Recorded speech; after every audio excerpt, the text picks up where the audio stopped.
ব্যস্ততার জীবনে একঘেয়েমি কাটানোর জন্য আমরা দুদিনের ছুটিতেই ঘুরে নিতে পারি চাদরে মোড়া চায়ের বাগান এবং তার সঙ্গে ছোট বড় নাম না জানা নদী এবং সবুজে ঢাকা বড় বড় পাহাড়, তার সঙ্গে ছোট বড় টানেল। নমস্কার ফ্রেন্ড, তো চলে এসেছি শিয়ালদা। তো আজকে আমাদের যাত্রা শুরু হচ্ছে শিয়ালদা থেকে কাঞ্চনকন্যা এক্সপ্রেস ধরে সোজা নিউ মাইল জংশন পর্যন্ত আমাদের আজকে যাত্রা শুরু হচ্ছে। তো আপনারা আলিপুরদুয়ারও যেতে পারেন। এই একটাই ট্রেন, লাস্ট স্টপেজ হচ্ছে আলিপুরদুয়ার। তো রাত 8:35 ট্রেন ছাড়বে। তো ট্রেন ছেড়ে দিয়েছে এবং রাতের মধ্যেই আমরা বর্ধমান, বোলপুর, রামপুরহাট এবং নিউ ফারাক্কা জংশন কভার করে নিয়েছিলাম। তো সকাল হতেই দেখি চারিদিকে ধোঁয়া ধোঁয়া কুয়াশার মতো সৃষ্টি হয়েছে এবং মেঘলা আকাশ, পরিবেশটা খুবই ঠান্ডা এবং রাতেও ভারী বৃষ্টিপাত হয়েছিল এলাকাগুলোতে। হালকা বৃষ্টির সঙ্গে মৃদুমন্দ হাওয়াতেই কাল রাতের যে গরম তা অনেকটাই কেটে গেছে এবং বৃষ্টির ফলে প্রকৃতি আরও নিজেকে খুলে ধরেছে, পুরো ঘন সবুজ হয়ে গেছে এবং একটি ছোট্ট নদী আমরা ক্রস করলাম।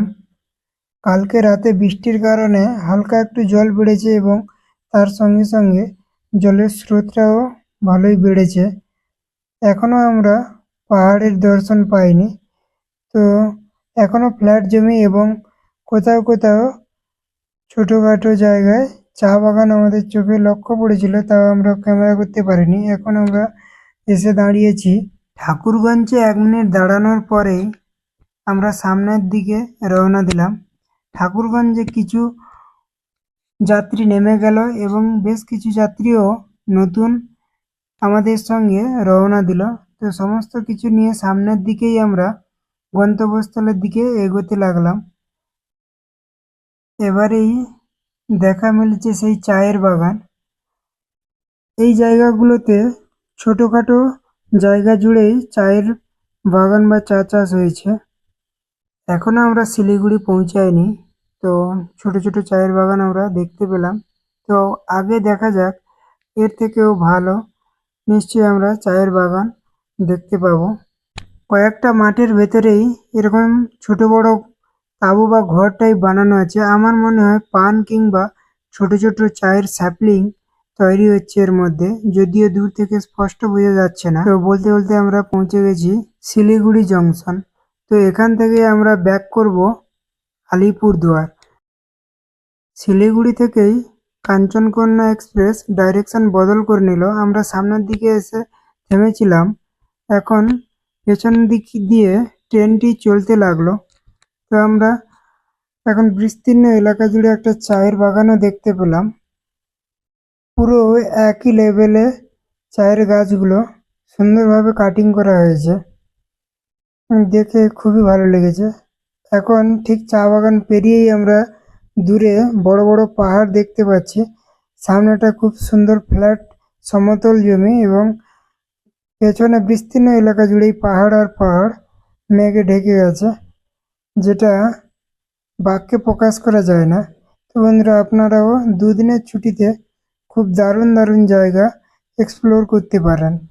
কয়েকটা স্টেশন অতিক্রম করার পরেই আমরা ঠিক জঙ্গলের মাঝখান দিয়েই আমাদের ট্রেনটি ছুটতে লেগেছে, কারণ এটা পুরো ঘন সবুজে ভরা জঙ্গল, যার মাঝখান দিয়ে ট্রেন লাইনটি তৈরি করা হয়েছে এবং কিছু কিছু জায়গা ছোট ছোট টানেলও করা আছে, যার মধ্যে দিয়ে ট্রেনটা যাতায়াত করে। লাক ভালো থাকলেই অনেক সময় এই জঙ্গলের পশু পাখিও দেখা যায়, হাতি এবং নানা ধরনের জীবজন্তু।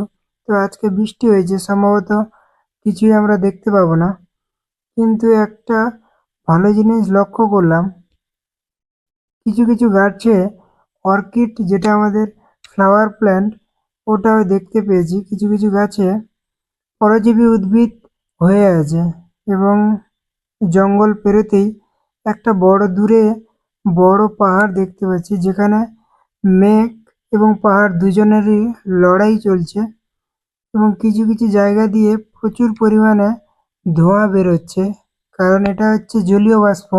কিছু কিছু জায়গায় জলীয় বাষ্প এবং মেঘ মিলেমিশে একাকার হয়ে গেছে। দেখলেই আমরা বুঝতে পারছি যে মেঘ এবং পাহাড়ের একটা আকর্ষণীয় মিলবন্ধন এবং লড়াই চলছে। তো জঙ্গলটা পেরোতে একটা ছোট নদী দেখতে পাচ্ছি। সবচেয়ে ভালো স্যাটিসফাইং ভিউ আমার এটাই মনে হয়েছে।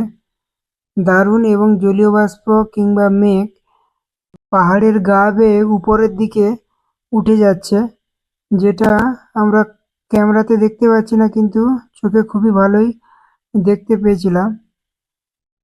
তো একটা ভালো ভিউ আপনাদের সঙ্গে শেয়ার করলাম। কেমন লাগলো অবশ্যই কমেন্ট করে জানাবেন। এবং বলতে বলতে একটা ছোট টানেলও আমরা পার করে চলে এসেছি, এবং এটা হচ্ছে সেকেন্ড টানেল।